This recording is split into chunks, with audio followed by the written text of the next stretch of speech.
basically we've set this up as a workstation for doing motorbikes. So you've got 2 ramps. Always a good idea to have a motorbike ramp if you can get one, or a belly stand that just fits under the centre of the frame. You can just jack them up, hydraulics on those, but obviously a big stand is better. And certain tools you need for building Harley engines, really. Still haven't found the clutch basket socket, which I need to buy, but generally AF spanners, if they've got all the right nuts and bolts on them. So 7/16 up to, not a lot of it's past 9/16 to be honest with you, so you don't need very many spanners as such. I like my quarter drive sockets, and so just a set of quarter drive, nice and small. You can't over tighten anything, you can't over torque them, you can't bust things with them unless you really try. Just nice to work with, nice small ratchet set. Obviously as I go through all my tools, I'll get a complete set of tools in here just for working on Harleys. One thing that's a must on these, I find, get a decent set of flat blade screwdrivers. Don't use them with hammers and chisels like I do on some of the older stuff. I've kept that box set. Nice Phillips head, 2 flat ones, big flat ones. But don't mash the ends up on them. You want a fairly thin blade, but nice and sturdy. You can get a spanner on the end, yeah? Because all of these casings screwed, gearbox casings, timing cover casings, your tappet chests, all of these, you want a nice screwdriver, you know? Yeah. So don't use ones that are mashed up, because all you do is mash the bolts up on them. Right, certain special tools. These tappet chest, these spanner. If you're doing a lot of these, they're an absolute must, because they're just, you can get nice and tight. You try and get a spanner that size in there, it's got big wings on it, you just can't get them in there. I've done them before with pairs of grips and everything, but it's that, get one. Definitely get one of them if you're going to rebuild a lot of Harley engines. What are they called, something in particular? Just your tappet chest spanner.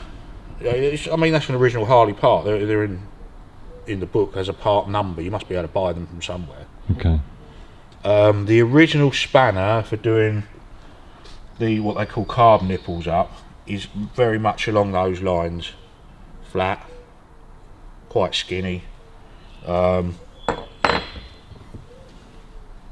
Bad boy. That you can get much more purchase on it and get them nipped up really nice and tight. What size is that? Christ knows. It is 1 1/4 BS or 1 1/8 Whitworth.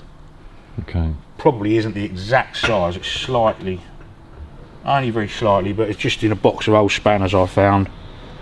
And you can, because sometimes these, if they've been on the bike for 50 years and not come off, they are seriously tight. Yeah. And best will in the world, your little flat blade one, because that's got, you know, like 1/2 inch wide flanges on it. You try and do that when they're really tight with a little skinny one of them, it ain't gonna work. What's the secret if it's been 50 years since it's been undone, getting it undone? Big spanner. And a lot of welly. Yeah. I mean, you can heat them, but generally they'll come undone with one of these. See the tip of that's ground off? Yeah. So you can get in. One of them, I can't remember which one it is, one hits. So I'll ground the end off just to make it easier just to get in there and undo them and do them up, yeah? Okay. But generally, because the tank comes here, you can do it with a socket if the socket has got a square end, if it's got standard size plugs in it, see, that's a plug spanner, and they always have that, so you can put a spanner on it. So you can slide that over the plug, crack it loose, but you'll never get the plug out with the socket on it. Yeah. Because it's too close to the petrol tank, so you have to take the socket back off and undo it with your fingers. Yeah. But I mean, just get a big ring spanner like that, because it reaches down over the fins. You want the stepped one like that, yeah? If you just got a straight one, you'll never get it down past the fins, yeah? Yeah. So I'll get one of those and get it in there. I mean, you shouldn't wrench plugs up tight anyway. So that's a godsend. All your cylinder head bolts don't matter when the engine is out of the bike, but when it's in the bike, again, you want old school spanner, so you can get it down over the fins, yeah? So it reaches over the fins. Yeah. You'll never get it tight enough. Patented special bit of tube. Stick that on the end. Crank them up tight. Also, these spanners, you look at like that base stud there. Yeah. Fiddly and awkward to get to, but you can get it on there. A lot of the times it's easy to take the generator out, lift up that tappet cover, and you can get to it easier. But with one of those spanners you can actually get to it. But like I say, when the bike's out on the bench, when the engine's out on the bench, it's easy to do. Yeah. It's not an issue. But when you've got the petrol tank here or the oil tank there, because it's easy to take the petrol tank off, it's only 3 bolts, you know, take your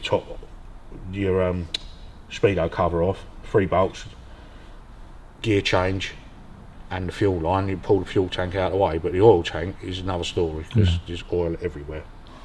Chain splitters, if you're doing work on the chains and everything, so they're a godsend. You can put them in a vise, you can hit them with a punch, but those you just clip around the chain, that's all it does. So that would be your chain with a pin in it, yeah? You clip that over there like that, and as you wind that in, it just pushes the pins out. So if you've got a shorten or lengthen a chain, they're a godsend. Any motorbike shop, online or wherever, will do them. C-spanners, I've got a fair selection of those. Some headstocks on motorbikes, if you're doing your headstock nuts up and things like that. So I keep those. Are they standard sizes? I mean, you said no, they're all different, but I've got, I can't remember where they all are now. I've got a load of them. There's quite a few of them. That's a more modern Harley for a soft tail. Reamers, if you're having a frame done and all your holes get filled up with powder coat or paint, certain different size reamers, just clearing the paint out. You don't want to take any metal out, but they'll just strip the paint out. That's for putting your camshaft bushes in. So if you want to fit these bushes new, 9 times out of 10, when you try and put them in, you will muller them. They'll just go out of shape, yeah? So you get your old ones out, they're pins to stop the bushes spinning. Yeah. So you put your bush on there, lining it up away from where the old pin was. Okay, so then you can just tap your bush in, and it's that, because that fits in there, it stops it closing in as you're banging it in. Okay. And then that is a guide just to put your drill down through and put your new pin in, because they're press fit as well. But that's a good little bit of kit. Wasn't a lot of money. Like I say, Jim's Tools USA. What's it called? Cam bush installer. Okay. If you're rebushing your carburetor shaft, that reams it out to exactly, because 9 times you can get the bushes, you push them in, and then it's too tight again. So that just lets you ream that out to the perfect size. Valve spring compressor for doing your valves. This one I just happened to have, it fits them perfectly. So it's exactly the right size. You can get big ones, little ones, you know, but that's a nice little tool. Sykes Pickavant. Number 039900. Oil pump grinder, I made one of those, that's a good tool. So in your oil pump, 3 ball bearings inside there. Now they sit, these are only cast iron, so they're very soft. Yeah. Steel, chrome plated, whatever they are, ball bearing, sits on those, and it can form a ridge around the ball bearing, or it can wear the hole out of shape on the cast iron. Yeah. So get the right size ball bearing, the same size that's in there. I'll weld it on the end of a screwdriver, Phillips screwdriver. I'll cut off. And you just put a little bit of valve grinding paste on there.